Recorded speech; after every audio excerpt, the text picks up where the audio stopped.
नमस्कार। तो फरवरी 2026 वृषभ राशि वालों के लिए कैसा रहने वाला है? चलिए सीधे गोता लगाते हैं और देखते हैं कि इस महीने सितारे आपके लिए क्या संकेत दे रहे हैं। तो इस महीने का जो मेन थीम है ना वो है धीमी लेकिन लगातार तरक्की। मतलब चीजें एकदम से नहीं बदलेंगी, पर एक पॉजिटिव माहौल बना रहेगा जो आपको उम्मीद भी देगा और हकीकत के करीब भी रखेगा। हम इन सभी पहलुओं पर एक एक करके बात करेंगे। करियर, पैसा, सेहत, रिश्ते, ताकि आने वाले महीने की एक पूरी क्लियर पिक्चर मिल सके। तो चलिए सबसे पहले बड़ी पिक्चर से शुरू करते हैं। देखते हैं कि कौन से ग्रह कहाँ हैं और उनका क्या असर होने वाला है। इस महीने एक बहुत ही इंटरेस्टिंग चीज हो रही है। आपका जो रूलिंग प्लैनेट है शुक्र, वो कुछ टाइम के लिए अस्त है। अस्त का मतलब सीधा साधा मतलब ये है कि वो सूरज के इतने करीब आ गया है कि उसकी अपनी एनर्जी थोड़ी दब सी गई है। देखते हैं इसका क्या असर पड़ता है। ये कुछ तारीखें हैं, इन पर जरूर नजर रखिएगा। खासकर 17 फरवरी, ये एक टर्निंग पॉइंट है।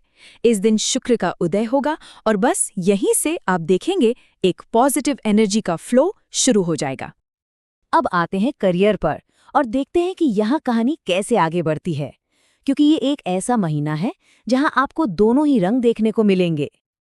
यहाँ काम पर एक बड़ा ही दिलचस्प बैलेंस बना हुआ है।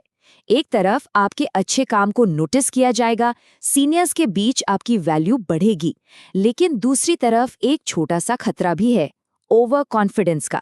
तो जमीन पर पैर जमाए रखना और छोटी मोटी गलतियों से बचना बहुत जरूरी है। अच्छा, तो क्या नौकरी बदलने के बारे में सोचा जा रहा है? अगर हाँ, तो इसके लिए भी ग्रहों के पास कुछ खास टाइमिंग है। तो यहाँ सबसे जरूरी बात क्या है? अगर कोई बड़ा मूव लेना है तो महीने का पहला हाफ बेस्ट है, और जो लोग बिजनेस में हैं उनके लिए 23 फरवरी के बाद चीजें तेजी से आगे बढ़ेंगी। चलिए अब पैसों की बात करते हैं, और यहाँ पर जो तस्वीर है वो काफी अच्छी नजर आ रही है। देखिए, ग्रहों की जो चाल है, खासकर शनि की 11वें घर में मौजूदगी, एक बहुत ही अच्छा संकेत है। इसका सीधा मतलब है कि आय बढ़ने और खर्चे कम होने के योग बन रहे हैं। और पैसा आएगा कहाँ से? मौके कई हैं। शेयर मार्केट से हो सकता है, बिजनेस ट्रिप फायदेमंद साबित हो सकती हैं, यहाँ तक कि विदेशी कनेक्शन से भी फायदा हो सकता है। ठीक है, अब आते हैं सेहत पर, और यहाँ पर थोड़ा सा ध्यान देने की जरूरत है। याद है हमने शुरू में बात की थी कि शुक्र अस्त है, बस उसी का असर यहाँ सेहत पर दिख सकता है। उसकी एनर्जी थोड़ी कमजोर है, तो इम्यूनिटी पर भी असर पड़ सकता है, इसलिए थोड़ी एक्स्ट्रा केयर तो बनती है। ये टाइमलाइन सब कुछ साफ कर देती है। महीने के पहले 16 दिन थोड़ा संभल कर रहने की जरूरत है, लेकिन 17 फरवरी के बाद जब शुक्र का उदय होगा तो आप देखेंगे कि सेहत में भी सुधार आएगा और एनर्जी भी वापस लौटेगी। तो इन चुनौतियों से निपटने के लिए क्या करना है? बहुत सिंपल सी चीजें हैं। एक एक्टिव रूटीन बनाए रखें। सुबह की सैर, शाम को खाने के बाद टहलना, थोड़ा व्यायाम, मेडिटेशन, ये छोटी छोटी आदतें बहुत काम आएंगी। अब बात करते हैं पर्सनल रिश्तों की। यहाँ भी काफी उतार चढ़ाव देखने को मिल सकते हैं। तो जैसा कि आप देख सकते हैं, रिश्तों में भी कई रंग हैं। लव लाइफ में इम्तिहान तो होंगे, पर रिश्ता और मजबूत होगा। शादीशुदा जिंदगी में शुरुआत थोड़ी तनाव भरी हो सकती है, पर दूसरा हाफ बेहतर है। और परिवार में थोड़ा धैर्य रखना जरूरी होगा, और पिता की सेहत का खास ख्याल रखें।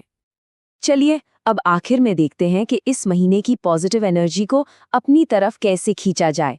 इसके लिए कुछ बहुत ही सरल उपाय हैं। ये 4 बहुत ही आसान से काम हैं जो किए जा सकते हैं। बुधवार को गाय को हरा चारा खिलाना, शुक्रवार को छोटी कन्याओं का आशीर्वाद लेना, ये सब सौभाग्य और समृद्धि बढ़ाने में मदद करेंगे। तो अब सवाल ये उठता है कि जब ब्रह्मांड आपको चुनौतियां भी दे रहा है और मौके भी, तो इन दोनों के बीच संतुलन कैसे बनाया जाएगा? क्योंकि देखिए, आगे का रास्ता पता होना एक बात है, पर उस पर चलकर कामयाबी हासिल करना, असली शक्ति उसी में है।